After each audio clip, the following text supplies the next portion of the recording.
विसर्ग संधियों के ही क्रम में मैं अब आपको उत्व संधि बता रही हूँ। जैसा कि मैंने आपको पहले बता दिया था, इसमें 4 होते हैं। एक में विसर्गों का लोप होता है, दूसरे में विसर्गों की जगह रा होता है, और अब जो मैं आपको बता रही हूँ उसमें विसर्गों का उत्व संधि जिसे कहते हैं, और इसमें विसर्गों को ओ हो जाता है। इसमें देखिए क्या कंडीशंस हैं, क्या नियम हैं।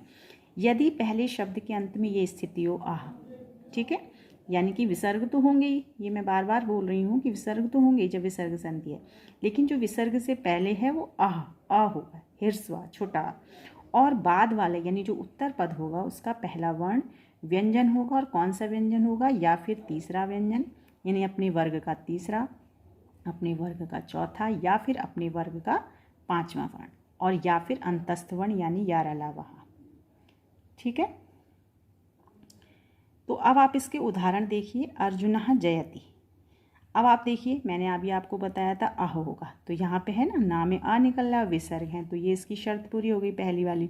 अब दूसरा वो कह रहे हैं कि कोई व्यंजन होगा, और कौन सा? या तीसरा या चौथा या पांचवा या फिर यारला। अब यहाँ पे कौन सा व्यंजन है? ये अपने वर्ग का तीसरा व्यंजन है। जा क्या है? च वर्ग का तीसरा है, च छ ज। तो ऐसी ये दोनों कंडीशंस जब इसने पूरी कर दी तो इन विसर्गों को क्या हो जाएगा? ये विसर्ग हट के इनकी जगह क्या बन जाएगा? ओ बन जाएगा। ये देखिए मैंने दिखा रखा है, विसर्गों को ओ हो जाता है, और इसलिए ये यहाँ पे बन गया अर्जुनो जयति। इसी का दूसरा उदाहरण है गोपालः हसति। यहाँ पे भी वही है, पहले शब्द का जो अंतिम वो है विसर्गों से जस्ट पहले क्या है? आह है, ठीक है, और उसके बाद उन्होंने कहा था या तो तीसरा चौथा पांचवा वर्ण हो या फिर यारलावहा में से हो, तो यारलावहा भी है, हा है, ठीक है। तो यहाँ पे भी ये दोनों कंडीशंस पूरी हो गई, और ऐसे में विसर्गों को क्या आदेश हो गया? ओ हो गया, और गोपालो हसति। ऐसे ही बालः धावति, इसमें भी वही है, यहाँ पे अ आया, बाल में ल में अ है, विसर्ग तो है ही हैं, और फिर धावती यानी ये जो धा है वो अपने वर्ग का चौथा वर्ण है, त थ द ध, त वर्ग का।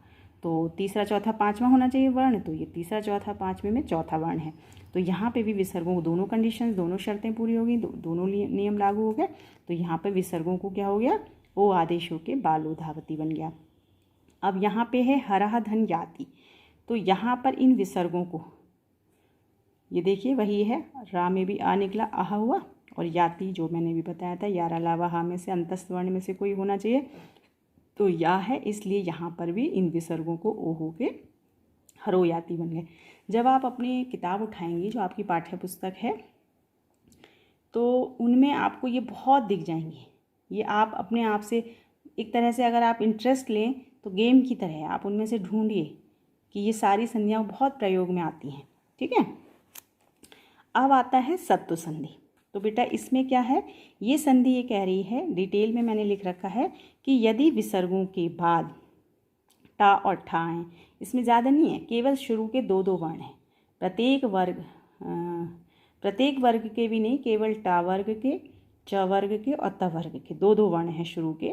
जैसे टा और ठा में से कोई वर्ण आए तो विसर्गों को क्या हो जाता है? शा हो जाता है। यदि विसर्गों के बाद च या छा आए तो विसर्गों को तालव्य शा हो जाता है ये। और यदि विसर्गों के बाद ता या था आए तो उनमें से कोई वर्ण आए तो विसर्गों को सा हो जाता है। ये तो मैंने डिटेल में लिखा, लेकिन आप इसको संक्षेप में इस प्रकार से समझ सकते हैं। जैसे देखिए ये है, मान लीजिए किसी शब्द के बाद विसर्ग है और उसका बाद जो उत्तर पद है उसमें पहला शब्द या टा से शुरू है या ठा से है वो शब्द शुरू, तो ऐसी कंडीशन में इन विसर्गों को क्या हो जाएगा? ये वाला मूर्धन्य शकार हो जाएगा। इसको उदाहरण से समझिए। जैसे ये रामः शब्द है और ठक्कुरा, तो आप देखिए रामः में विसर्ग हैं, ठीक है, विसर्ग है, और विसर्ग के बाद वो कह रहे हैं या टा में से कुछ हो, या टा वर्ण हो या ठा हो, तो ठा वर्ण है। तो ऐसी स्थिति में ये विसर्ग नहीं रहेंगे। विसर्ग जब हम इसको संधि करेंगे तो इन विसर्गों का क्या बन जाएगा? ये वाला शा बन जाएगा, मूर्धन्य शकार बन जाएगा, और शब्द रूप बन जाएगा रामश ठक्कुरा, ठीक है। अब इसी का देखिए दूसरा, विसर्गों के बाद यदि चा या छा आता है तो उनको शा हो जाता है, तालब। तो ये देखिए रामः धन चेत, अब विसर्ग भी हैं, उसके बाद क्या है? चा या छा में से कुछ हो, तो चा है वर्ण, तो इसलिए इन विसर्गों को तालव्यशा होकर रामश चेत शब्द बन जाएगा। और चूंकि ये व्यंजन है, शुद्ध व्यंजन, इनमें कोई स्वर नहीं समाहित है, इसलिए ये आधे ही रहेंगे। ये हलंत, ये चीज़ें तो बहुत छोटी छोटी हैं, आपको पहले भी बताई जा चुकी हैं, ऐसी मिस्टेक मत करना। फिर यहाँ पे है विसर्गों के बाद ता या था में से कोई वर्ण आए, तो ये देखिए नमस्ते जो हम कॉमन बहुत बोलते हैं, तो नमः धन्ते, ठीक है। तो यहाँ पे क्या है, विसर्गों के जस्ट बाद ता या था में से कुछ हो, ता वर्ण है, तो इन विसर्गों को क्या हो जाता है, सा हो जाएगा। तो कौन सा, तालव्य सा हो जाएगा और शब्द रूप बनेगा नमस्ते। इन्हीं के मैंने और भी उदाहरण दिए हैं, जैसे इसका, इनके सामने तो यही दे दिए, लेकिन इन्हीं के रिपीट हैं। मान लीजिए ये तालव्य शा वाला है, तो वो इसका है, यहाँ पे मैंने दिया है कृष्णानंद छायती, चा या छा में से कुछ आए तो तालव्य शा हो जाता है। यहाँ पे चा का उदाहरण दिया तो यहाँ पे छा का उदाहरण दे दिया, होगा वही तालव्य शा। यहाँ पे टा ठा में से कुछ आए, यहाँ पे ठा का उदाहरण दिया तो यहाँ पे मैंने टा का दे दिया उदाहरण, तो होगा मूर्धन्य षकार, ठीक है। तो अब बच्चों इसी के साथ आपकी ये संध्या समाप्त हुई।